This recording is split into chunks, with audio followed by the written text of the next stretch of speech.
Buenos días. Esta es la tarea 4 de Fundamentos del Computador. Mi nombre es Luis Enrique Ramírez, matrícula 2016-3594. Un saludo para el profesor Amadís Suárez. Antes de comenzar, digamos una frase motivadora pero muy real. Siempre se puede cuando se quiere. Muy bien, la primera presentación dice, ¿qué es una computadora?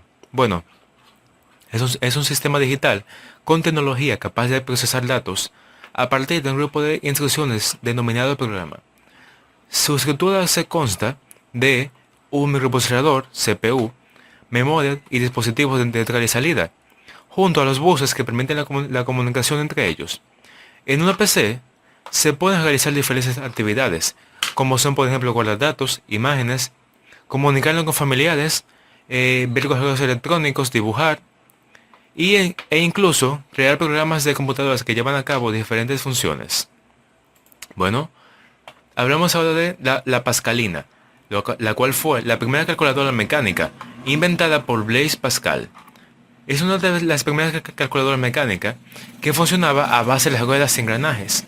Fue inventada por Blaise Pascal en el 1645, después de 3 años de trabajo sobre la misma. Hubo varias versiones de ella y Pascal en persona construyó al menos 50 ejemplares. El primer uso se dio en la hacienda francesa, debido a que Pascal diseñó la Pascalina para ayudar a su padre, que era contador en dicha entidad. Sigamos con la máquina analítica.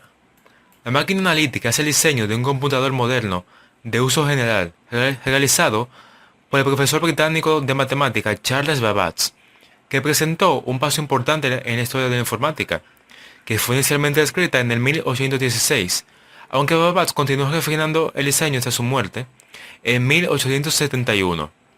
La máquina no pudo construirse debido a razones de índole política, pues hubo detractores por un posible uso de la máquina para fines bélicos.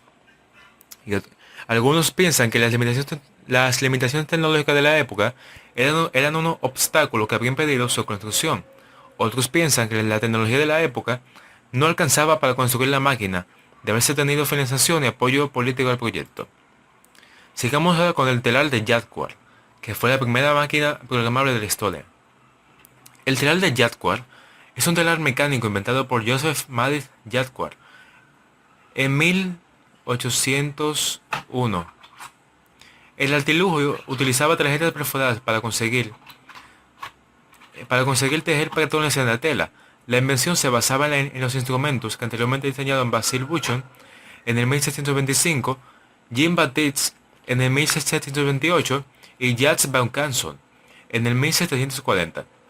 Aunque siempre se llamó telar de Jacquard en sí, es la máquina inferior que intersecciona los hilos para producir la tela, mientras que lo que de verdad inventó Jacquard es la máquina que produce el movimiento independiente de los hilos de urdimbre para conseguir el dibujo solicitado a través de almohadas o ligamentos insertados. Continuemos con la misma. El telar de Jacquard constaba de tarjetas perforadas, y cada una de ellas correspondía a una línea de diseño, y su colocación junto con otras tarjetas determinaba el patrón con el que el telar iba a tejer. Ok, continuamos ahora con la máquina tabuladora. La máquina tabuladora es una de las primeras máquinas de aplicación en la informática. En el 1890, Hermann Hollerith había desarrollado un sistema de tarjetas perforadas eléctricas, y basado en la lógica de Boole, aplicándolo a una máquina tabuladora de su invención. La máquina de Hollerith se usó para tabular el censo de aquel año en los Estados Unidos. Durante el proceso total, no más de 2 años y medio. Así, en el 1896, Hollerith crea la Tabulating Machine Company, con la que pretendía comercializar su máquina.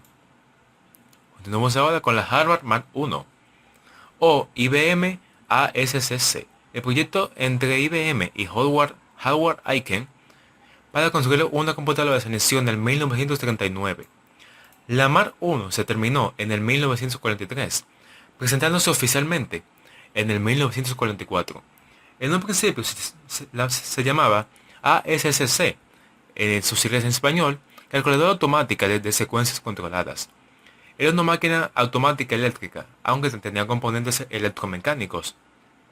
Podía realizar 5 operaciones aritméticas, que era suma, resta, multiplicación y división, lo básico, y también daba referencia a resultados. La Mar 1 tenía 2.5 metros de alto y 17 metros de largo, pesaba 31.500 kilogramos y contenía 800 kilómetros de cable aproximadamente, y tenía más de 3 millones de conexiones. Sigamos con lo que fue la ENIAC, Electrónica Numeral Integrator and Computer. El ENIAC nació en el 1943, aunque no se terminó de construir incluso hasta 1946. Fue un contrato entre el ejército de Estados Unidos y sus desarrolladores, John Mausley y John Presker Edker, llamado Proyecto PX, con una subvención de $500,000. En el 1944 se unió al proyecto John von Neumann. El ENIAC fue un ordenador electrónico digital con fines generales a gran escala. Fue en su época la máquina más grande del mundo, compuesto de unos 17.468 tubos de vacío. Esto producía un problema, ya que la vida media de un tubo era de unas 3.000 horas, por lo que aproximadamente cada 10 minutos se estropeaba un tubo, y no era nada sencillo buscar un tubo entre 18.000, consumiéndose mucho tiempo en ello. Sigamos ahora con lo que son las diferentes generaciones de las computadoras. Comenzamos por la primera generación, que iba desde el 1951 hasta el 1958. Las PCs de la primera generación empleaban bulbos para procesar información. Los operadores ingresaban los datos y programas en código especial por medio de tarjetas perforadas. El almacenamiento interno se lograba con un tambor que giraba rápidamente, sobre el cual un dispositivo de lectura y escritura colocaba marcas magnéticas. Estas computadoras de bulbos eran mucho más grandes y generaban más calor que un modelo contemporáneo. Edker y Mausley contribuyeron al desarrollo de computadoras de la primera generación, formando una compañía privada y construyendo un IBM 1. La IBM tenía el monopolio de los equipos de procesamiento de datos a base de tarjetas perforadas y estaba teniendo un gran auge en productos como rebanadores de carne, básculas para comestibles, relojes y otros artículos. Sin embargo, no había logrado contrato para el censo de 1950.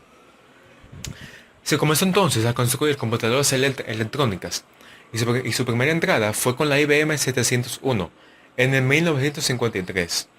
Después de un lento pero excitante comienzo, la IBM 701 se convirtió en un producto comercialmente viable.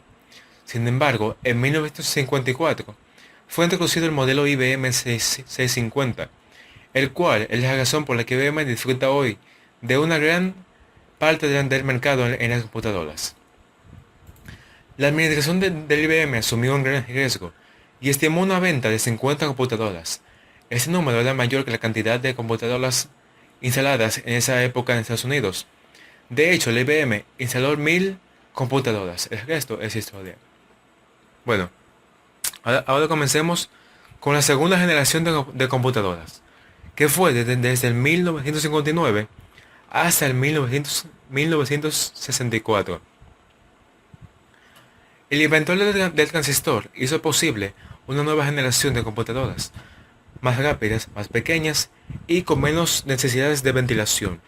Sin embargo, el costo seguía siendo una porción significativa del presupuesto de una compañía.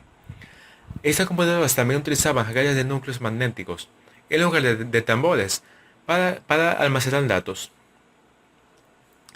Estos núcleos contenían pequeños anillos de material magnético enlazados entre sí, en los cuales podían almacenarse datos e instrucciones.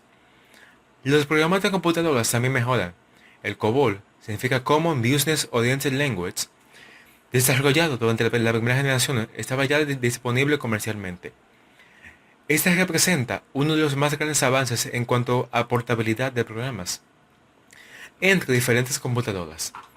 Es decir, es uno de los primeros programas que se pueden ejecutar en diversos equipos de cómputo después de un sencillo procesamiento de compilación. Los programas escritos para una computadora podían transferirse a otra con un mínimo esfuerzo. Sigamos ahora con la tercera generación, que fue desde 1964 hasta el 1971. Esta se marcó más por la integración de circuitos integrados, tenía compatibilidad con equipo mayor y la multiprogramación. Las computadoras de la tercera generación emergieron con el desarrollo de los circuitos integrados, es decir, pastillas de silicio, en las cuales se colocan miles de componentes electrónicos en una integración en miniatura.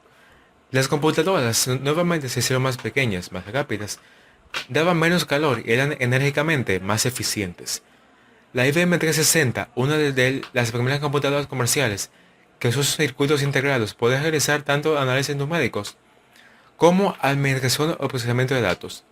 IBM marca el inicio de esta generación cuando en abril de 1964 presenta la impresionante IBM 360 con su tecnología SLT, Solid Logic Technology. Esta máquina causó tal impacto en el mundo de la computación que se han fabricado más de 30.000, al grado que IBM llegó a conocerse como sinónimo de computación.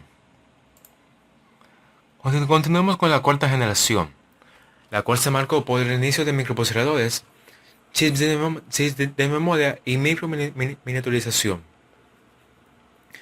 Dos mejoras en la tecnología de las computadoras marcan el hilo de la cuarta generación: el reemplazo de las memorias con núcleos magnéticos por la de chip de silicio y la colocación de muchos más componentes en un chip, producto de la microminiaturización de los circuitos electrónicos. El tamaño reducido del microprocesador y de chips hizo posible la creación de los computadores personales, que se conocen como PC. En el 1971, Intel Corporation, que era una pequeña compañía fabricante de semiconductores, ubicada en Silicon Valley, presenta el primer procesador o chips de 4 bits, que en un espacio de aproximadamente 4 por 5 milímetros contenía 2250 transistores. Silicon Valley, en español, el Valle del Silicio, fue una región agrícola al sur de la bahía de San Francisco, que por su gran producción de silicio, a partir de 1960, se convierte en zona totalmente industrializada, donde se asienta una gran cantidad de empresas fabricantes de semiconductores y microprocesadores. Actualmente, se conoce en todo el mundo como una de las regiones más importantes en la industria. Sigamos con la quinta generación. Como base en los grandes acontecimientos tecnológicos, como son la CADI, CAM, K y CASE, inteligencia artificial, sistemas expertos, redes neuronales, teoría del caos, algoritmos genéticos, fibras ópticas, telecomunicaciones, entre otros.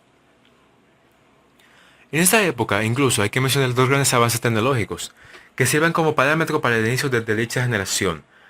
La creación, en 1982, de la primera supercomputadora con capacidad de proceso paralelo, diseñada por Seymour Cray, quien ya experimentaba desde 1968 con supercomputadoras, y que funda en el 1976 la Cray Research Incorporation, y el anuncio por parte del gobierno japonés del proyecto quinta generación, que según se estableció en el acuerdo con 6 de las más grandes empresas japonesas de comunicación, que terminó en el 1992. Algunas características de esta generación son que se desarrolló el microprocesador, se colocan más circuitos dentro de un chip, se reemplaza la memoria de anillos magnéticos por la memoria de chips de silicio, se desarrollan microcomputadoras, o sea, computadores personales de PC o PC, y se desarrollan las supercomputadoras que conocemos. Sigamos con el tiempo units. Disculpen la imagen, hubo un error y no se puede visualizar. El tiempo units. En pocas palabras, el tiempo units no es más que los segundos transcurridos desde las 12 de la medianoche al 1 de enero de 1970. Al ser del estándar POSIX, es muy conocido en sistemas Unix y de tipo como GNU y Linux. Lo podemos ver en muchos archivos de logs del sistema, como por ejemplo el hslog de Script Proxy Cache, por lo que la mayor parte del tiempo que lidiamos con ese tipo de logs debemos pasarlo por un script de Perl u otro lenguaje para convertirlo en formato más agradable o entendible por nosotros. El tiempo Unix transcurrió en 1 millar de segundos. En el 2001, del mes 9. El evento se celebró en Copenhague, Dinamarca, en una fiesta organizada por la DKUUG. Ahora, ¿cuál fue la primera computadora en funcionar fuera de nuestro planeta? Sí, es así. La primera computadora fue el Z1, que es considerado como el primer computador mecánico programable del mundo. Fue diseñado por el ingeniero alemán Konrad Zuse entre 1935 y 36, construido entre 36 y 38 y destruido junto a sus planos de construcción durante el bombardeo aliado de Berlín en la Segunda Guerra Mundial. Ahora, actualmente, ¿cuál es la laptop más rápida? Bueno, te la presentamos. Se llama el MSI GT 83BR 6RF, o también conocido como Titan Slide. No es un portátil de gaming, simplemente. Es el por excelencia. Y es que así lo han diseñado, todo pensado por y para el más gamer exigente. Que tiene un procesador i7, 64 GB de RAM, 1 TB de disco duro, más de 512 GB de SSD. Todo bajo una potente gráfica Nvidia GTX 1080 con 8 GB de memoria. Algunas de sus características son almacenamiento óptico Blu-ray, batería de 8 celdas de ion litio y su procesador que corre a 12.9 GHz. Bueno, con esto acabamos la presentación. Espero que hayan aprendido lo suficiente. Me despido y fue un placer.